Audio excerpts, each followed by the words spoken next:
వరసిద్ధి వినాయక స్వామి గుడి అంట.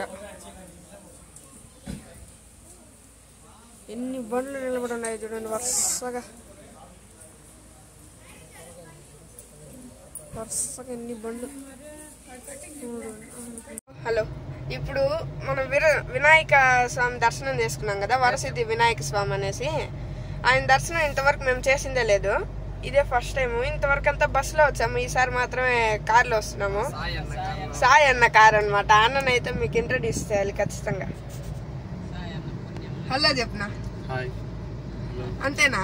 ఇంకేమన్నా మాట్లాడు. ఏ అన్నకైతే నిజంగా పుత్తూరులో కార్ ట్రావెల్స్ ఉంది. పుత్తూరులో ఎవరైనా ఉండే వాళ్ళు ఈ అన్నని రికమెండ్ చేస్తాను, చాలా మంచి డ్రైవర్ అనమాట.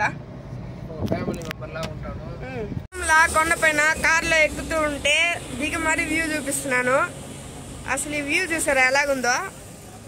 ఈ నుంచి అక్కడ ఏదో చెరువు కనిపిస్తుంది కదా, ఆ చెరువు ఏంటో మీకు తెలుసుంటే చెప్పండి కొంచెం. చాలా వెహికల్స్ వెళ్తున్నాయి, చాలా బాగుందన్నమాట. తిరుమలలో మాత్రమే నేను ఇంత నీట్గా రోడ్స్ చూసాను. అసలు మన ఇండియాలోనే ఇండోర్ ఒకటే క్లీనెస్ట్ సిటీ అంటారు, కానీ తిరుమలలో కూడా చాలా క్లీన్గా ఉంది. నాకు తిరుమల క్లీన్గా అనిపిస్తుంది. మీ ఒపీనియన్ కామెంట్ చేయండి.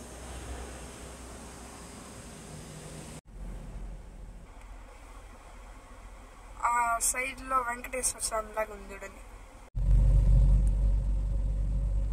ట్రావెలింగ్ టు తిరుమల కొండపైన ఫస్ట్ టైం ఇలాగా ఫ్రంట్ వ్యూ చూస్తూ కార్లో వెళ్తున్నాం. ఫస్ట్ టైం కార్లో వెళ్తున్నాను కాబట్టి నాకు ఇలా ఉంది.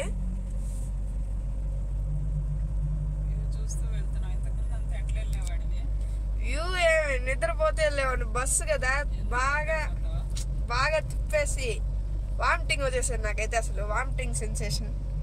అందుకనేసి బస్సులో అయితే నిద్రపోతాను. ఇంతవరకు ఇలా వ్యూ చూసింది లేదు. ఇప్పుడు కార్ ఎలాగా అన్న బాగా తోలుతున్నాడు కాబట్టి సరిపోతుంది. బస్సు అయితే అట్టే ఎత్తి వేసుకొని పోతుంది అట్టే. అంతే అనుకో. ఫోన్లో వీడియో తీద్దా మరి, ఫోన్లో వీడియో తీస్తూ వ్యూ చూస్తున్నా. హాయ్ గాయ్స్, ఫైనల్లీ మనం తిరుమలకి అయితే రీచ్ అయిపోయినాం. అండ్ ఇప్పుడు మనం వచ్చిందైతే తలనీలాలు ఇవ్వడానికి అయితే వచ్చినాం అన్నమాట తిరుమలకి. అదండి మనం ఇప్పుడు వచ్చిన పర్పస్. ఇంకా మీట నేను వీడియోస్లో టోపీ వేసుకొని కనిపిస్తాను. మొత్తానికైతే తిరుమలకి వచ్చేసాము.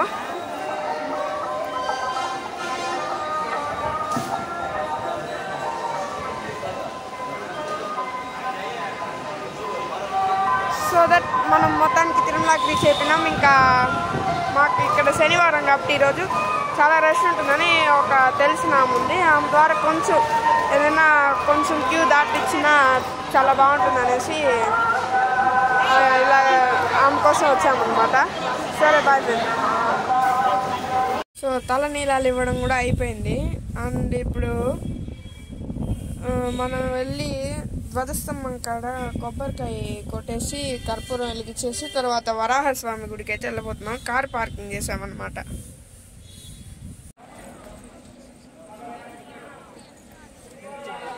ఇప్పుడైతే పోయి లడ్డు తీసుకొని అలాగే వరాహ స్వామి గుడికి వెళ్ళేసి దర్శనం చేసుకోబోతున్నాం.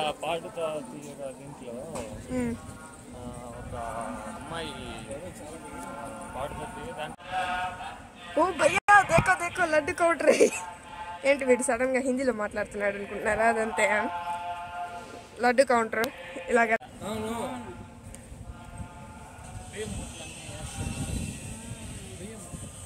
అన్నారు చూడండి మన డ్రైవర్ సాయి అన్న. ఏదో ఆలోచించుకుంటా నడుచుకుంటా పోతున్నారు, ఆ పక్క చూసుకుంటా. వెదర్ చాలా బాగుంది, ఎండ మాడిపోతుంది, అందుకే కూల్ పెయింట్లోనే నడుస్తున్నాం. ఆ అన్న మాత్రం ఎండ ఏది నన్ను ఆపలేదురా, ఏం అన్స్టాపబుల్ అన్నట్టు ఆడ నడుచుకుంటూ పోతున్నాడు. అక్కడ చూసారా తామర పూలు అంటారు కదా, అది అక్కడ చూడండి. ఆడ అసలు పింక్ ఇదేంటి వైలెట్ పర్పుల్ కలర్లోనే ఉన్నది అసలు ఫుల్గా. వైలెట్ ఇంకా పర్పుల్ కలర్లో ఉన్నాయి. కనిపిస్తున్నాయా? ఇంత పెద్ద క్యూలో వరాహస్వామి దర్శనం కోసం ఇంత పెద్ద క్యూలో పోరాటం చేస్తూ పోతున్నాం అన్నమాట. ఆడ కోనేరు ఉంది. కోనేరు కోనేరు కోనేరు. ఆ పక్క నుంచి కూడా ఒకసారి చూపిస్తాను. ఆడ బోట్ వచ్చిన పని అంతా అయిపోయింది. గుండు కూడా కొట్టేసినాం. తలనీలాలు ఇచ్చేసినాం. సో దట్ ఇప్పుడు అక్కడ వరాహస్వామి దర్శనం అయిపోయింది. చాలాసేపు అక్కడ ఒక పెద్ద యుద్ధమే చేసినాం అని చెప్పాలి. అరగంట దాకా ఉంటుంది కదా అక్కడ. అరగంట అయిపోయింది. ఆడ 3 క్యూలుగా కలిపేసినాడు. అసలు ఒక యుద్ధమే జరిగింది ఆడ అసలు చెప్పాలంటే. మొత్తానికి అయిపోయింది. వరాహస్వామి దర్శనం అయింది, తలనీలాలు ఇవ్వడం అయింది, స్నానాలు అయింది, అన్నీ అయింది. సచ్ దట్ ఇప్పుడు మళ్ళీ రిటర్న్ బయలుదేరేసినాం. ఇక తిరుపతిలో ఏదన్నా తినేసి మళ్ళీ ఇంటికే డైరెక్ట్గా. ఐ వాంట్ న్యాచురాలిటీ, అందుకే నేను ఇలా చూపిస్తాను. మొత్తానికి బయలుదేరేసినాం. Back return to home. Tirupati I'm introducing you.